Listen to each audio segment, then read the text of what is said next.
Yang menjadi korban selalu istri ketiga dan keempat. Ya, kakek Rasidin memiliki 4 orang istri, poligami. Nah, ketika ia hendak nikah lagi, maka istri ketiga atau keempatnya yang dikorbankan atau diceraikan.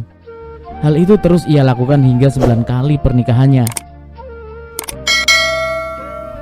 Entahlah apa yang ada di dalam pikiran kakek Rasidin.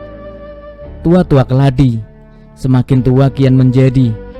Maksudnya semakin bertambah usia, kelakuannya kian menjadi tidak benar. Ia begitu mudah tergoda dengan wanita muda, baik itu janda maupun perawan. Herannya pula perempuan-perempuan itu mau saja dinikahi oleh kakek Rasidin. Mungkin karena ia punya karisma, mungkin pula karena hartanya yang cukup banyak. Yang jelas untuk urusan merayu wanita, kakek Rasidin adalah jagoannya.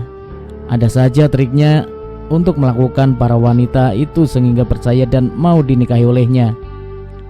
Yang miris adalah istri pertama dan keduanya. Mereka benar-benar diuji kesabarannya karena ulah suaminya yang suka kawin cerai. Sudah tua tapi tidak tahu diri, berkali-kali diingatkan agar tidak lagi menikah. Tetapi tetap saja kelakuan bejatnya itu tak diindahkannya.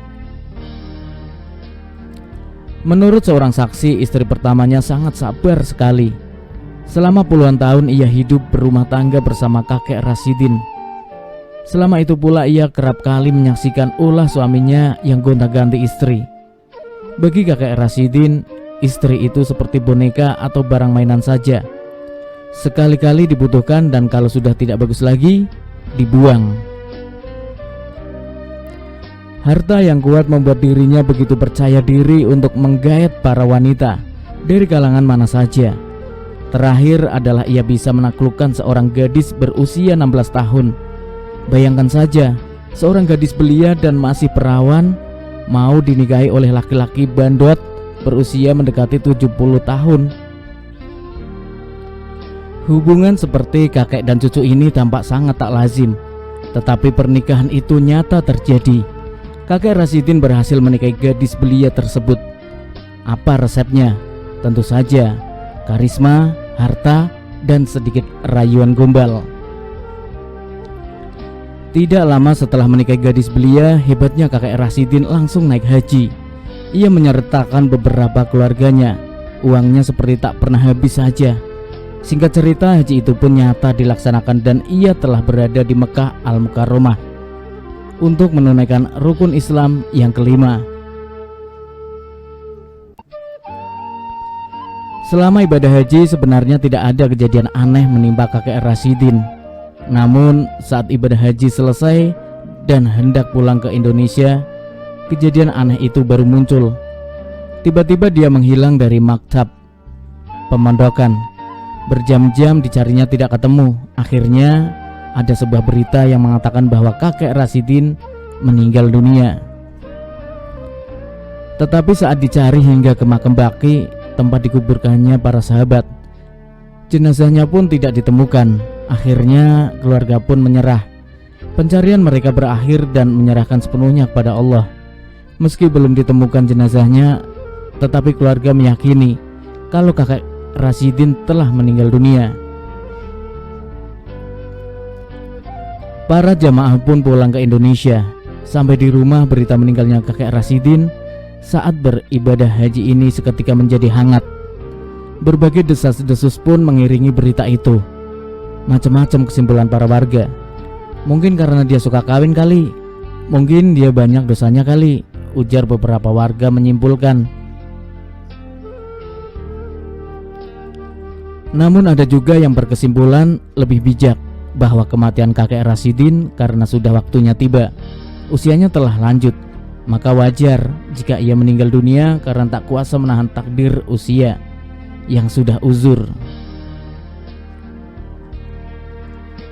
Pada saat bersamaan di rumah istri pertama kakek Rasidin diadakan tahlilan, yaitu kirim arwah diselingi dengan membaca Yasin dan surat-surat pendek seperti Al-Ikhlas, Al-Falaq, Al-Anas, ayat kursi dan sebagainya. Tidak sedikit yang datang ke pengajian itu sebagai bentuk penghormatan kepada kakek Rasidin yang hingga beberapa hari tidak ditemukan jasadnya.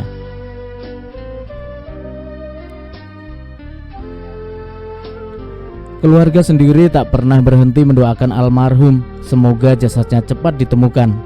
Kalaupun tidak lagi berharap ia mendapatkan ketenangan di alam baka. Hingga memasuki tahlilan ke-7 hari, belum ada kabar dari pemerintah Arab Saudi soal jasad kakek Rasidin. Maka harapan sudah semakin pupus.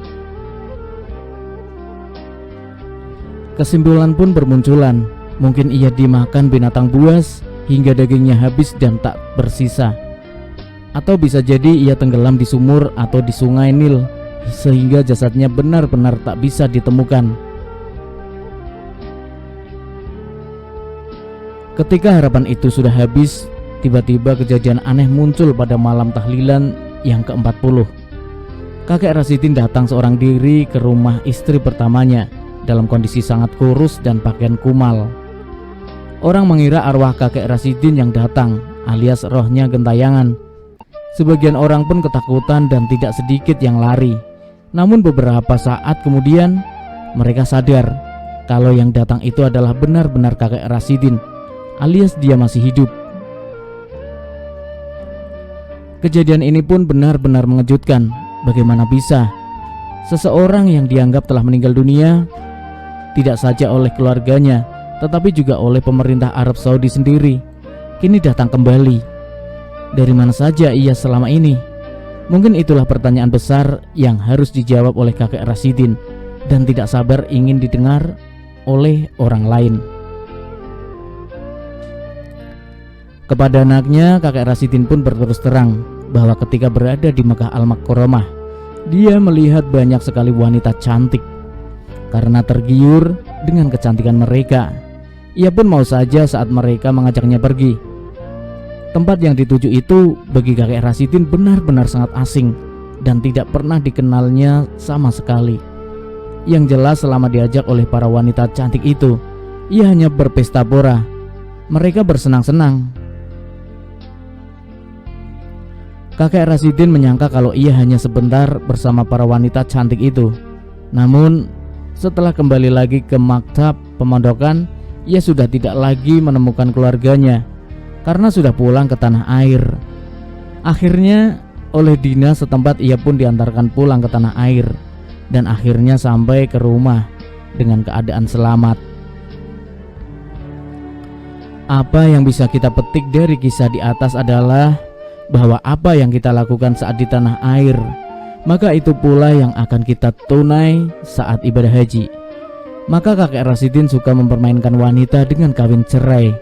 Maka ia pun terjerumus oleh wanita pula saat ibadah haji. Ia seolah-olah melihat wanita cantik dan diajaknya pergi. Padahal bisa jadi para wanita itu merupakan kiriman Allah dari alam lain untuk menggoda kakek Rasidin. Alam para wanita yang tidak dikenal oleh kakek Rasidin menunjukkan bahwa sesungguhnya sang kakek sedang dibawa oleh makhluk gaib ke alam lain.